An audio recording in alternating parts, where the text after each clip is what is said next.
8 जुलाई 2026 गुड़गांव में सिर्फ 2 दिन में इतनी बारिश हुई कि NH8 वही हाईवे जहां से रोज लाखों लोग दिल्ली आते जाते हैं लिटरली डस गया। 10 किलोमीटर लंबा जाम लग गया और लोगों को अपनी मर्सिडीज और बड़ी बड़ी एसयूवीज छोड़कर कमर तक पानी में चल के ऑफिस जाना पड़ा। अब ये कोई और सिटी होता तो फिर भी समझ आता, लेकिन ये उस गुड़गांव में हो रहा था जहां गूगल, माइक्रोसॉफ्ट जैसी 250 से ज्यादा फॉर्च्यून 500 कंपनीज के ऑफिसेज हैं। इनफैक्ट दिल्ली के सेक्टर 29 के आसपास तो एक अनसेड रूल चलता है कि अगर आप फॉर्च्यून 500 नहीं हैं तो आप वहां अपना हेडक्वार्टर सेटअप नहीं कर सकते। ये इंडिया का second highest per capita income वाला शहर है और हाल ही में जहां बेंगलुरु के लिस्टेड स्टार्टअप्स की मार्केट वैल्यू 15 से 20 बिलियन डॉलर्स पर अटकी है, वहीं गुड़गांव 45 टू 50 बिलियन डॉलर्स का बड़ा मार्क क्रॉस कर चुका है। तो सवाल यह है कि इतने बेहिसाब पैसे और ग्लोबल ब्रेन्स होने के बाद भी ये शहर थोड़ी सी बारिश में डूब क्यों जाता है? कैसे गुड़गांव की कॉर्पोरेट स्ट्रेटजी बेंगलुरु को स्टॉक मार्केट में हरा रही है और क्यों इन 10-10 करोड़ के टावर्स को आज भी प्राइवेट वाटर माफियाज और डीजल जनरेटर्स जिंदा रखे हुए हैं? लोग इन स्काईलाइंस को देखकर इसे इंडिया का नेक्स्ट टोक्यो कहते हैं, लेकिन आज हम डीप डाइव करके समझेंगे द रियल स्टोरी। वैसे आप में से 95% लोगों ने चैनल अभी तक सब्सक्राइब नहीं किया। Our team would be really thankful if you consider subscribing. मैं हूं Jheel and you have already started learning from upgrade.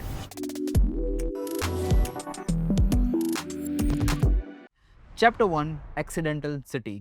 1970s का इंडिया। उस वक्त लोग गुड़गांव का नाम सुनते ही मुंह बनाने लगते थे, क्योंकि गुड़गांव अरावली के पास पड़ी बैरन रॉकी लैंड थी जिसे कोई खरीदना नहीं चाहता था। लेकिन 1976 में दिल्ली में एक नया लॉ आता है अर्बन लैंड सीलिंग एक्ट का। उसके अकॉर्डिंग कोई भी प्राइवेट कंपनी दिल्ली में एक लिमिट से ज्यादा जमीन नहीं रख सकती थी और DLF जो तब तक दिल्ली के सबसे पॉश एरियाज बना चुकी थी वो भी इस लॉ के अंदर आ गई और उसकी एक्सपांशन अचानक रुक गई। उन्होंने चुपचाप बॉर्डर क्रॉस कर लिया और हरियाणा आ गए जहां ये लॉ अप्लाई नहीं होता था। DLF ने डायरेक्टली गांव के फार्मर से सस्ती जमीन उठाना शुरू कर दी, सेक्टर बाय सेक्टर। और DLF ने सिर्फ लैंड नहीं खरीदी, उन्होंने ट्रस्ट भी बनाया।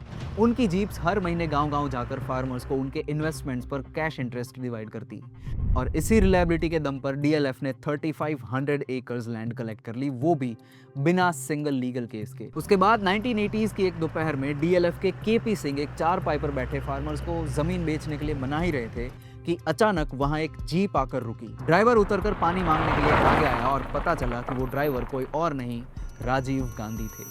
पानी पीते पीते सिंह ने उन्हें अपना विजन बताया कि इस बंजर जमीन पर इंडिया का सबसे मॉडर्न सिटी खड़ा किया जा सकता है। राजीव गांधी ने उन्हें साइलेंटली दिल्ली आकर एक फॉर्मल प्रेजेंटेशन देने के लिए कहा। ये कैजुअल मीटिंग एक बहुत बड़े पॉलिसी शिफ्ट का ट्रिगर बनी। जिस हरियाणा में प्राइवेट प्लेयर्स के लिए रास्ता बंद था, वहां नए लॉज की हेल्प से DLF को गुड़गांव का सबसे पहला रियल एस्टेट लाइसेंस मिला और इसी के साथ इंडिया का इकोनॉमिक मैप भी हमेशा के लिए बदल गया। दुनिया के सारे बड़े सिटीज किसी नदी, पोर्ट या किसी राजा के ऑर्डर से बनते हैं, लेकिन गुड़गांव शायद दुनिया का अकेला ऐसा इकोनॉमिक एम्पायर है जो इसीलिए बना क्योंकि गर्मी में एक पॉलिटिशियन की कार का रेडिएटर फट गया था। इस शहर का DNA ही यहीं बन गया। कोई गवर्नमेंट सिटी प्लानर नहीं था, एक प्राइवेट कंपनी डिसाइड कर रही थी कि रोड्स और सेक्टर्स कहां बनेंगे। एकेडमिक्स इसे starter city built by private corporations बुलाती है, एक ऐसा टैग जो इंडिया में किसी और को आज तक नहीं मिला। Chapter 2 cyber gold rush. सिर्फ जमीन लेने से शहर थोड़ी बनते हैं, वहां चाहिए थी मल्टीनेशनल कंपनीज, वो भी एक ऐसी जगह जहां ना प्रॉपर पानी था, ना पावर ग्रिड, ना रोड्स। तो इन डेवलपर्स ने गवर्नमेंट सिस्टम का वेट नहीं किया, उन्होंने खुद ही अपना पूरा इंफ्रास्ट्रक्चर बना दिया। अपने जनरेटर्स, अपनी सिक्योरिटी, अपनी वाटर सप्लाई।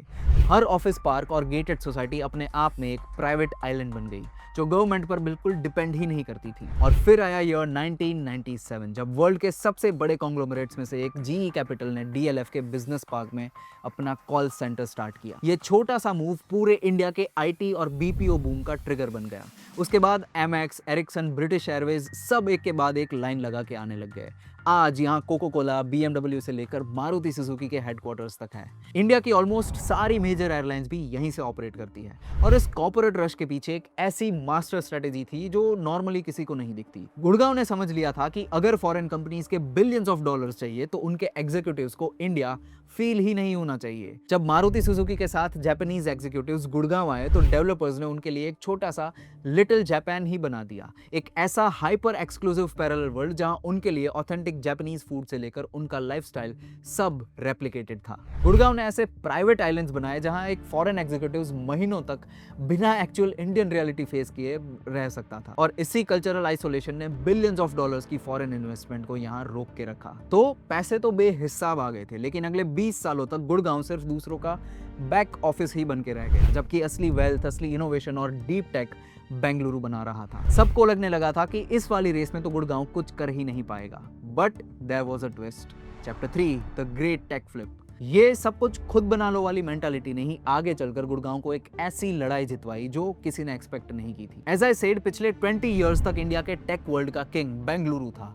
वहां डीप टेक, एआई, सास, प्राइवेट यूनिकॉर्न्स सब कुछ बन रहा था। ऐसा लग रहा था जैसे गुड़गांव या कोई और सिटी फॉर दैट मैटर ये रेस हार चुके हैं। लेकिन 2026 आते आते पब्लिक मार्केट्स में गुड़गांव ने अचानक बेंगलुरु के टेक किंग्स को शॉक कर दिया, जिसका सबसे बड़ा प्रूफ जोमेटो वर्सेस स्विगी है। गुड़गांव की जोमेटो, जो अब इटरनल लिमिटेड बन चुकी है, अपने ब्लिंकिट क्विक कॉमर्स के दम पर प्रॉफिटेबल हो गई। मिड 2026 तक इनकी मार्केट वैल्यू $20 बिलियन क्रॉस कर चुकी है। दूसरी तरफ बेंगलुरु की स्विगी अभी भी लॉस में फंसती ही जा रही है। सिर्फ मार्च 2026 वाले क्वार्टर में उन्हें 800 करोड़ का लॉस हुआ और इनकी मार्केट वैल्यू जोमेटो के ऑलमोस्ट 1/3 पर अटकी हुई है। फर्क इनके डीएनए में है। जोमेटो के दीपेंद्र गोयल हो या पॉलिसी बाजार के आशीष दहिया, ये दोनों टेकीज नहीं है, ये बेन एंड कंपनी के एक्स मैनेजमेंट कंसल्टेंट्स है। बेंगलुरु वो इंजीनियर्स बनाता है जो डीप टेक के कोड्स लिखता है, लेकिन गुड़गांव वो कंसल्टेंट्स बनाता है जो यूनिट इकोनॉमिक्स और रूथलेस स्केलिंग को परफेक्ट करते हैं। बेंगलुरु कल के लिए टेक्नोलॉजी इन्वेंट करेगा, पर गुड़गांव ने आज के कंज्यूमर्स से पैसे निकालना पहले ही सीख लिया है। और कॉर्पोरेट वर्ल्ड की इस ब्रूटल रेस का यही सबसे बड़ा सच है। आज सिर्फ बेसिक कोडिंग या डिग्री होना ही काफी नहीं है। अगर आपको इन फॉर्च्यून 500 कंपनीज और टेक जायंट्स में टॉप लेवल पर जाना है, तो आपको स्केलिंग, मैनेजमेंट और एआई ड्रिवन बिजनेस स्ट्रेटजीज आना इंपॉर्टेंट है, जिसके लिए आपको अपस्किल करने के मिशन में अपग्रेड आपके साथ जुड़ा है। Check the link in description. इसी एफिशिएंसी का रिजल्ट है कि आज गुड़गांव बेंगलुरु बेस्ड स्टार्टअप्स के मार्केट कैप को बीट कर चुका है। वहीं बंजर जमीन जहां कभी गर्मी में एक जीप का प्रॉब्लम हुआ था, आज देश के स्टॉक मार्केट में एक बड़ा पार्ट लेकर बैठा है। और ये तो सिर्फ शुरुआत है। हरियाणा गवर्नमेंट एक 1000 एकर्स का नया ग्लोबल सिटी डेवलप कर रही है। साथ ही एक प्रपोज्ड 600 to 700 मीटर्स की स्काई स्क्रैपर जो मुंबई के सबसे ऊंचे बिल्डिंग को भी बीट कर देगी, वो भी ऑनगोइंग है। GMUC 2031 मास्टर प्लान के थ्रू गुड़गांव मानेसर बेल्ट को 57 से 115 सेक्टर्स तक एक्सपांड भी किया जा रहा है। नया मेट्रो कॉरिडोर ग्राउंड पर आ चुका है और दिल्ली अलवर नमो भारत RRTS 2031 तक गुड़गांव को हाई स्पीड रेल से कनेक्ट भी कर देगा। Chapter 4, patchwork dystopia. Let's also face the brutal reality, क्योंकि जितनी तेजी से ये शहर अमीर बना, उतनी ही तेजी से ये अंदर से खोखला भी रह गया। खुद यहाँ की प्लानिंग बॉडी GMDA एक्सेप्ट करती है कि इस शहर में 42 ऐसी जगह है जो हर साल पानी से भरती ही भरती है। एंड ऐसा भी नहीं है कि ये 1-2 बार हुआ है, पिछले एक डेकेड से हर मॉनसून की यही स्टोरी है। गुड़गांव में आज 10 करोड़ से महंगे लग्जरी अपार्टमेंट्स मुंबई से भी ज्यादा तेजी से बिक रहे हैं, पर इन 10 करोड़ के टावर्स का सच ये है कि जमीन के अंदर का पानी हर साल 1 मीटर नीचे जाते ही रह रहा है। इसीलिए residents private water tanker mafias के भरोसे ही जिंदा है। रोज 7 से 8 घंटे के पावर कट्स को डीजल जनरेटर्स इलेक्ट्रिसिटी दे रहे हैं। पूरे शहर में पुलिस से 4 गुना ज्यादा तो प्राइवेट सिक्योरिटी गार्ड्स हैं। दिस शोज की एक नॉर्मल सिटी नहीं है, आर्टिफिशियली जिंदा रखा गया प्राइवेट आइलैंड्स का एक पैचवर्क है जहां हर टावर अपनी जिंदगी खुद जी रहा है।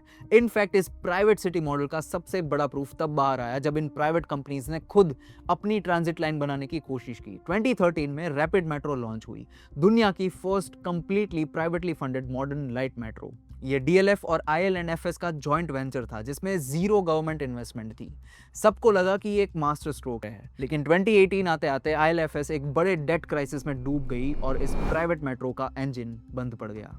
रिजल्ट, कोर्ट के ऑर्डर पर हरियाणा गवर्नमेंट को, यानी हम जैसे नॉर्मल टैक्स पेयर्स को, ये मेट्रो अपने हाथ में लेनी पड़ी, वो भी 3700 करोड़ की एक बड़ी लायबिलिटी के बावजूद। और तो और जिन रियल एस्टेट डेवलपर्स ने मेट्रो स्टेशन के ठीक पास अपनी बिल्डिंग्स बनाई थी, उन्हें FAR फ्लोर एरिया रेशियो बढ़ाने का कंप्लीट बेनिफिट मिला।